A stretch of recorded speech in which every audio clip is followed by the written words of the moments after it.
Let's bike global news.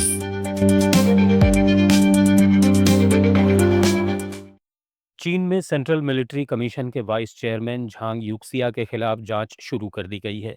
अमेरिकी अखबार wall street journal के मुताबिक झांग पर चीन के न्यूक्लियर हथियारों से जुड़ी बेहद गोपनीय जानकारी अमेरिका को लीक करने का आरोप है। 24 जनवरी को उन्हें पद से हटा दिया गया था।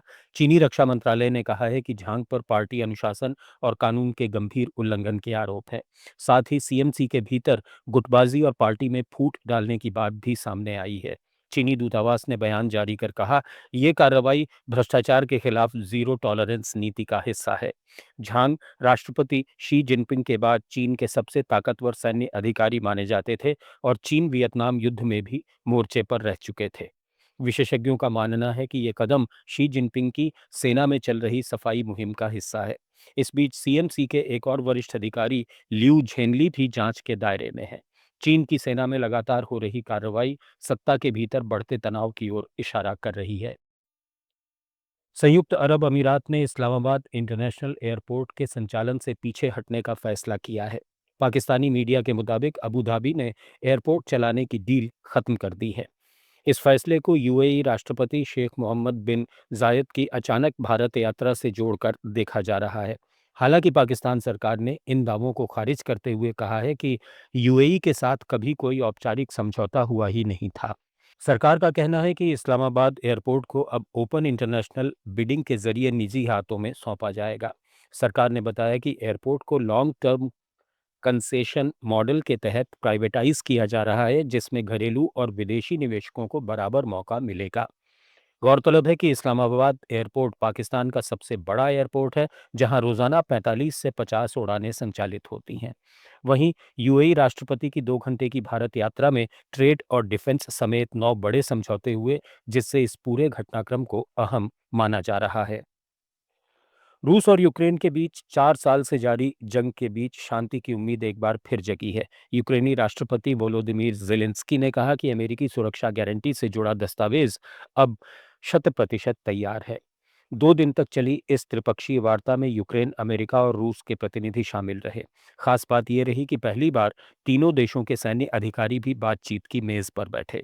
लिथुआनिया की राजधानी विल्नियस में ज़ेलेंस्की ने बताया कि अब सिर्फ हस्ताक्षर की तारीख तय होनी बाकी है, जिसके बाद ये समझौता अमेरिकी कांग्रेस और यूक्रेनी संसद में भेजा जाएगा।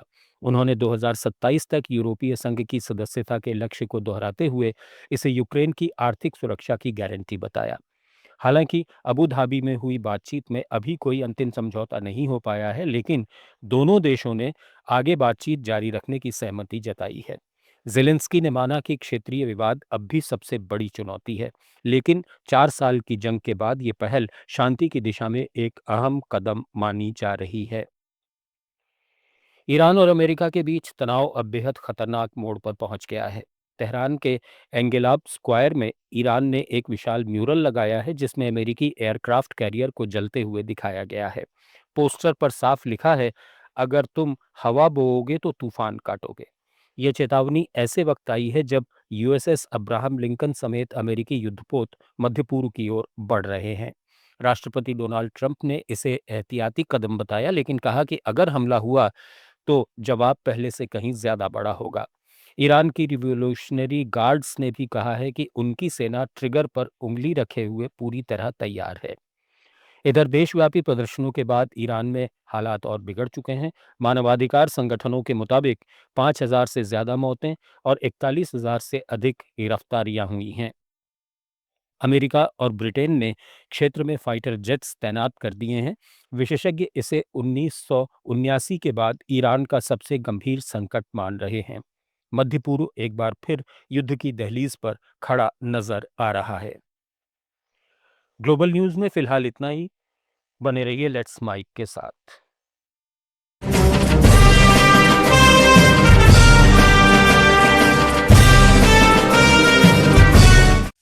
आप सुन रहे थे let's make more than radio. Follow कीजिए हमें हमारे सोशल मीडिया प्लेटफॉर्म्स पर।